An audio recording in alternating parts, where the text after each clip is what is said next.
Welcome to CrossTalk again, and we're still at the table as we left you last time with no food. With Ken Freeman, the Evangelist, and Tori Hammett, my friend.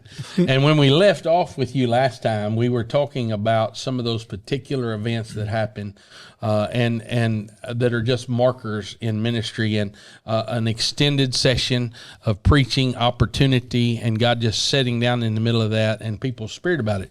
Brother Ken, is there another one that we can start this one off as? There's Missouri. Okay. Springfield, Missouri. I went there to do a Friday, Saturday, and then I was going to leave Saturday afternoon to fly to Florida. And on Friday night, I mean, God just fell. And so I got back to my room. We had a bunch of people saved. I'd never been to this church. Pastor didn't even know who I was. The youth guy had heard about me.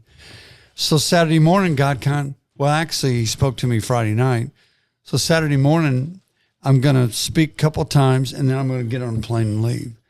And so I went to the dude, and I said, hey, for all that's worth, God told me I'm supposed to stay. And I got a church going in Florida, and I'm supposed to be there Sunday through Wednesday. And I said, I just believe. And he said to me, I'll tell you what I'll do. If I was supposed to stay through at least Sunday, I actually stayed longer. And he said, if my pastor comes into my office, this is Saturday morning. Kind of setting the fleece. Yep. He said he's never once, I've been there, how many years he'd been there, my pastor never comes into church on Saturday. But if he does, I'll take it as a sign you ought to stay. So I'm up teaching. And next thing I know, he's knocked on the door. Youth guy said, hey, come here for a minute. So I said, what's up? He said, well, my pastor came in, walked in my door, and I started crying. And he said, dude, I think you're supposed to stay. And the pastor said, I don't know who he is, but I think you ought to stay. He didn't even know me. He even told the youth guy that. He said, I kind of woke up in the night. So I ended up staying. Sunday morning, I get up to preach. Now they got to pay for my flight change, all kinds of stuff. Sunday morning, we had 75 saved. Sunday night, we met again. And the church was packed. We had another 50-something saved. I mean, some unbelievable salvations. And so the church where I was going to go, I didn't get there till Monday. And so I told him, I said, dude, I can come now, or I'll tell you what I'll do. Yeah, and he preached Sunday morning and Sunday night. He had some people saved. He said, I preached some of the same messages, nothing. I said, well, I prayed that God would. So they had some salvation. So what we did, he set up another time for me to come, and I went for free. I preached a Sunday through a Wednesday, didn't get one dime. I said, I don't want you to take up any offerings. I said, I just want to come preach. They took care of my travel and put me up. So that one was another, and there are probably others. I've had several, probably in the 40 years, probably about 30 times where we extended it. We're supposed to stop on Wednesday. We might go through Thursday or Friday. Beaver Dam in Knoxville, Tennessee. Supposed to stop on Wednesday. The pastor said, I think we ought to go again. So we went through Thursday. Church was packed. So you're not going to see that often. Yeah. Well, let me ask this question because it bears witness that those things have not been happening most recently, but there's a key to it, and you're sitting in the middle of that. So what would you tell a pastor or people that are preparing for a revival, preparing for an evangelistic event? What do you think the reality to that being those markers? What was God doing? How do they need to pay attention?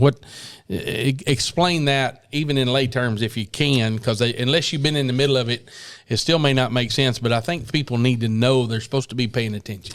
Well, and the extended ones just happen. I mean, one guy didn't even know who I was.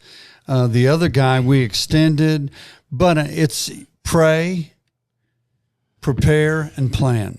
Mm-hmm. If you do those three things, and promote, whether it's on radio, billboard, but I never have four things like that, but you pray, never. He never does, but anyway. You pray, and then you plan, and after you plan, go ahead and pray some more. And after you plan, you prepare. What are you going to do? Are you going to get me in schools? How many schools? Or how are you going to? And then you promote. And in the middle of all that, you pray after each one. And a church that really plans, prayers, promotes, and what was my other one? Prepares. When they do all that, it works. Because, see, I call myself, it's like 1 Corinthians 3. It says that some plant, some water, but God does the growing. So I think a lot of times when I go into churches, if they've been doing those 4 things, I'm just going to water the seeds that have been planted. Yeah. To a son, to a lost neighbor, an employee.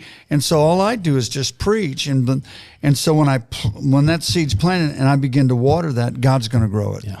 Well, let me just help y'all that are listening. It might be a blessing to all of us, since he normally doesn't do that. If you've got time and listen to this, write those down, type them up, and send them back to us. We'll all use it as a sermon platform later. You could. In the process. But I think one of the keys when he says prayer is we're talking about communication with the Father and connecting with the Spirit. And when the Spirit says, here's what I think, Brother Ken, you can help me. And Tori's been with me on this, so if you want to say something, go ahead. But I think the missing key, we are praying, but we stop and we don't listen. Meaning the Lord, both of those stories you just shared with me, the Spirit was prompting somebody in the midst of it to respond. Out of obedience and response is where the power shows up. You could have got on the plane both times. The preacher could have said no both times. Could have. The music group on the other end could have said, I can't adjust my schedule. It's already in motion and I can't, because there's a fear. There's processes going on and we're not sure that it'll be received. But what if we just stopped and responded? And when here's the thing, when the preaching's happening and the altar gets full and you have that many people, it's not magic.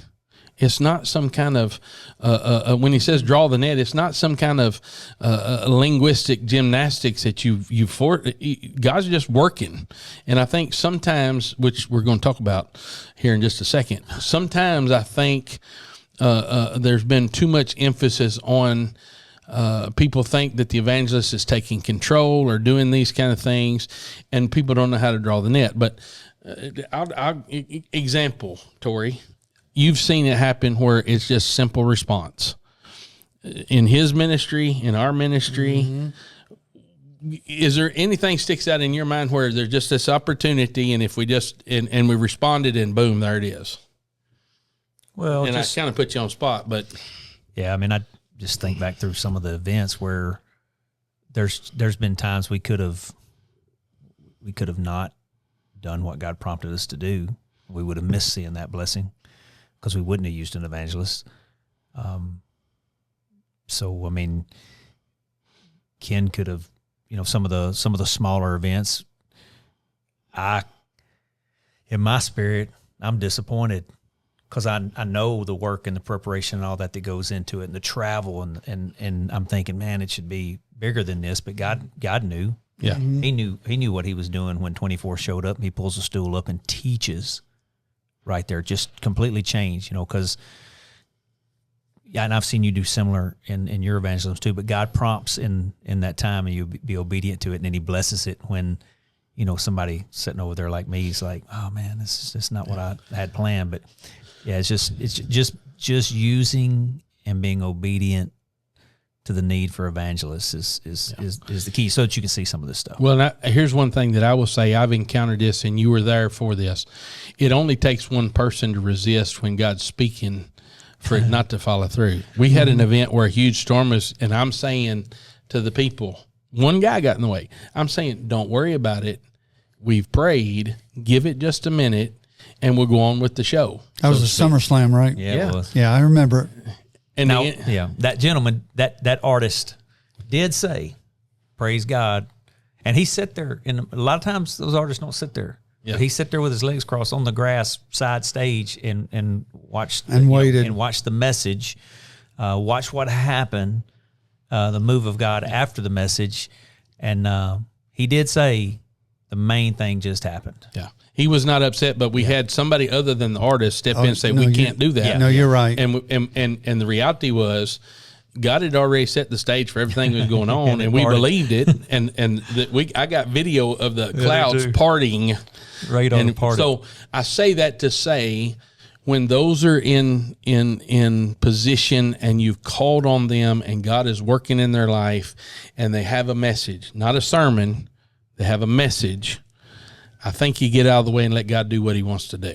And at the end of that, somebody gets saved. So let's go back in something I just shared about the view of the evangelist, and he's manipulating, he's which I get accused of all the time. Yeah, whatever you want to call it. But you mentioned it earlier, sometimes pastors and folks don't know how to draw the net. So why is drawing the net important? Why do you think folks are not drawing the net?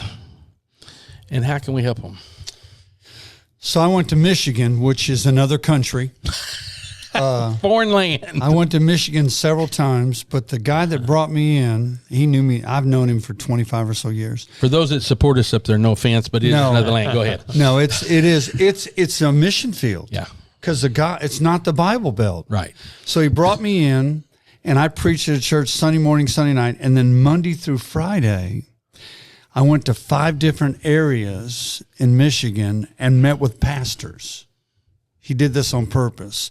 So I sat down in a room with maybe 20 pastors here, 30. And so I went to 5 different areas. And he said, what I want you to do is I want you to share with these pastors how to give an invitation, why you give an invitation, and what to expect. So I did for 5 days. And I won't ever forget, I was in one, and this young guy said, well, Brother Ken, we have the same people every week. I said, you probably shouldn't have said that to me. I said, dude, that's your problem. Yeah. You're not getting lost people there. And he said, and I never give an invitation. He said, I'm not sure how. I said, here's how it starts. This Sunday, because it was like, I don't know, Tuesday, Wednesday. I said, Sunday, here's what I want you to do. Call all your deacons to the front and just have a prayer time over your deacons. Next Sunday, call married couples to the front. Pray over the married couples and their marriages. The next Sunday, have all your youth come forward. Mm-hmm. See, all you're doing right now is you're showing that altar ought to be used. It's important. It is. And then I said, now tell your people on the fourth Sunday, on the fourth one, that I'm going to be preaching the gospel. I'm going to be preaching salvation. And your job is to get people here on that Sunday so I can present the gospel. He did all of that. He had people saved in about the fourth Sunday. So the problem is they don't know how. And if you don't know how, it's like I don't know how to fish. I don't know how to hunt. But if I wanted to know, I'm going to go with somebody that knows how to fish and hunt. Right. Right. Absolutely. I mean, I'm just going to, and I'll learn. So the deal is they need to that's why you got to have evangelists and see how they do this. My son, he's a pastor of First Baptist Church in Newcastle, Oklahoma, and he just did 2 events.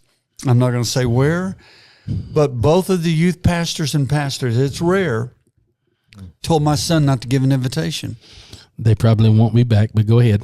Yeah, they probably won't. And he didn't. No, he didn't. He respected it. He said, Dad, we still had some people saved. I just didn't have them come forward. And so the bottom line with that is he said, Dad, that doesn't happen often, but there's a lot of guys. So they say that I manipulate. Can I go ahead and tell you this? I'm good at what I do, and I could convince people, all of them, they were lost. If I wanted to, I could convince some of the most saved people that you ain't got a clue about Jesus. But my job is not to convince them that they're lost. I do want the lost to be saved. But the ones that are saved, they need to be stronger in their faith. Yeah. I want to encourage their faith. When I say that tongue-in-cheek, I could really make it hard. I make it hard in the invitation. I get them to pray, and I let them know there's not a prayer going to save you. Prayer, it starts in your heart. If you believe in your heart, confess in your mouth, believe that Jesus raised from the dead and that he's Lord, you'll be saved. And so I make it very clear that the prayer didn't save you. It's what you believed here. Then I have them stand. Then I have them come forward. Some of them don't come forward. And here's what I tell them. If you got saved, whether you came forward or not, God saved you if you got saved. But you're going to tell somebody. Yeah. And so I think pastors need to go to some kind of conference where they can hear evangelists, they can see some evangelists. But the best way to do it is have them in. Yeah. And I don't really know what the circumstance is, and we'll tie into that. When we have evangelism conference these days, not a lot of people come. When you have an event for that, a lot of pastors come. You come from a background where encouraging the evangelist and the process was on the forefront earlier in ministry. Southern Baptist Convention, other areas. I did. So why is it important when you said go to a place and listen? And by the way, he said his son was gracious and didn't do that. Let me just say with Brother Ken, if they told him not to have an invitation, I'm pretty sure it's still going to have an invitation. Probably are. Probably still are, which I'm good with. But what does it mean for a pastor? Go to those conventions, go to those places and see, and they need to have not their buddies and their friends, but God called men Agreed. on the platform so Agreed. people can get connected. How did that impact your ministry by you being up on the platform to preach to pastors? How did that advance the kingdom? I preached in Dallas to about 15 or so thousand at that. And of course it opened up many doors. A lot of guys, I got phone calls saying, we got to have you in our church. Man, we want to see people saved. When I did it in Orlando, that's where Jerry Sutton got me to, spoke to about 10,000.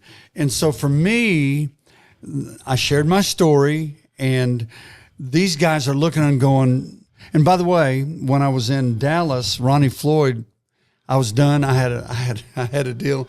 It was a green light to talk and a red light to shut up. I'd never had a red light before. He probably never seen a red light before. So the red light came on, and Sorry. And as I was finishing, Ronnie Floyd looked at me and said, "You got 15 minutes. I want you to minister to these pastors. I mean, I want you to." Yeah. And man, I had some of them were standing. I had an altar call for them. They were weeping because they'd lost their passion for lost. They'd lost their passion for people that just need Jesus. I mean, I tell them this, we got to quit having holy huddle meetings. Yeah.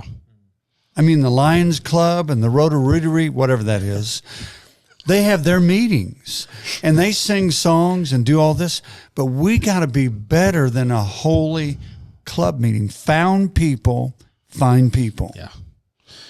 Absolutely. And I shared this, my son shared this, and I shared it, I'll probably say it Wednesday night. This is how important a soul is. God and the devil are both fighting for the soul. Mm-hmm. And the church most of the time is not even in the arena. No, that's They're why not the in devil's, the arena. Yeah.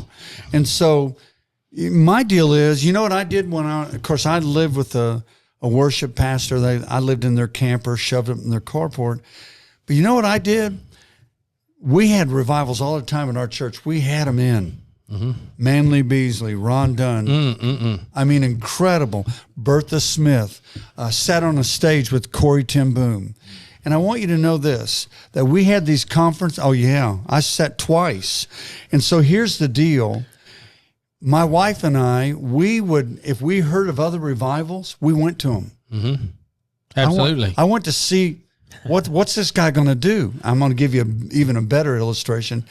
And man, I learned some things. In fact, I was at a youth camp speaking to about 2,000 kids, and in the mornings they would do their deals, and I would speak to the youth pastors. And so when I finished speaking, I won't ever forget, these three cocky youth guys came up to me and said, "Brother Ken, where in the world did you learn to preach?" And I was going to answer. And Claude Thomas, who was standing next to me, said, "Oh, I'll answer it." He said, Freeman didn't get taught it, he caught it. Yeah, big deal. Which is a huge deal. And so I just share all the time that I went to different places. I watched different evangelists. I was around some incredible people. You know what I found out? in some church, here's what I tell people in church. Some of y'all got to unlearn some stuff. Absolutely. So you can learn some stuff. But I would tell pastors, where there's a revival going on, you don't have to, it's kind of like a cafeteria. You don't got to eat everything. Right. But when you go, and I would hear some charismatic, Pentecostal, and I didn't agree with everything, but I loved the part when people were being saved. Yeah. And I was trying to, and that's my wife. That was my wife calling me. And I was trying to figure out, how do I do that? I'll close with this one.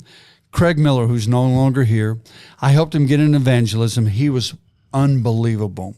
He did missions, whatever. But I noticed something about his second or third year in evangelism. He was in it before he passed away. He would show up to my meetings at the end of the service every single time. If it was within 2 or 3 hours. So finally I went to him after one of this. I said, Craig, do you realize you're showing up and you're not getting to hear the message? He said, I didn't come to hear the message. Yeah. I said, what did you come to do?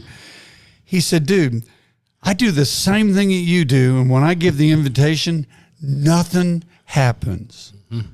He said, I wanted to see, how do you do this? Yeah. And all of a sudden, he started implementing that. Yeah. It was unbelievable. It's vitally important. And as we said at the table, Brother Ken, I'm going to say this, and then I want to ask you to share how they can connect with you. And you haven't shared your whole story, but Ronnie Civils made a mention of this a long time ago, and I believed it even when I was a kid. And when you mentioned Ron Dunn, yep. Manley, Bertha Smith, other folks in the process. Peter Lord.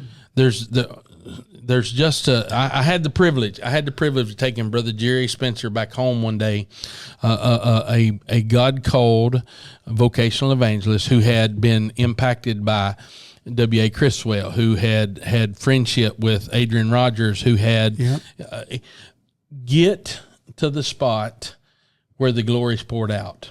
If that's under the anointing, and that's a word we don't use anymore, of an evangelist, a pastor, get around them, find out what they're doing, allow that to impact and influence your life. Agreed.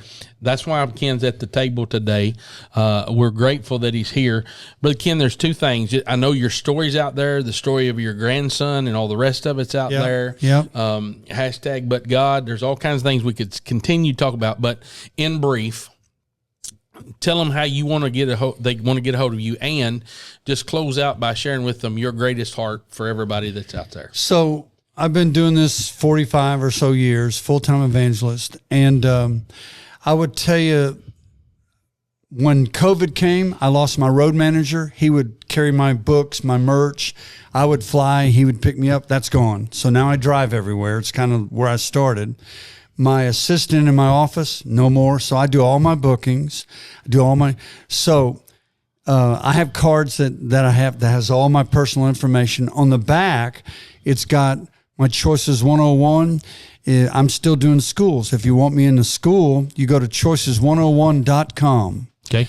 And on that website, it's only for principals, and it's just a motivational. My hope is that I'll get them to come hear me speak to church. So if you go to choices101.com, there's going to be about 100 letters. You can press on the menu. I tell why I'm in the schools. That's one. The other thing, if you go to kenfreeman.com, kenministries.com, either one, you can pull up my calendar. But here's the deal. Don't go to booking, because right now we haven't changed that yet. I got guys helping me, but you can call me. Yeah. 210-861-2074. And I've had guys tell me, dude, you realize you just gave your phone number? I said, dude, that's why I have a phone. All right. And so you can personally call me. You can get a hold of me. That's the best way to get a hold. You can text me, call me, and I get calls out of the blue. I spoke in Oklahoma, and a guy just found my number, called me, and I'm going to do something there in the fall. So that's how you can get a hold of me. KenFreeman.com, Ken Freeman Ministries. You also can go to YouTube and pull up Ken Freeman's story, and you can see my story. You also can pull up Ken Freeman's School Assembly. It's an 8-minute clip to where you can. So that's the best way. Okay. to get me. As we close out today, Evangelist Ken Freeman, pray over, consider, use him if possible.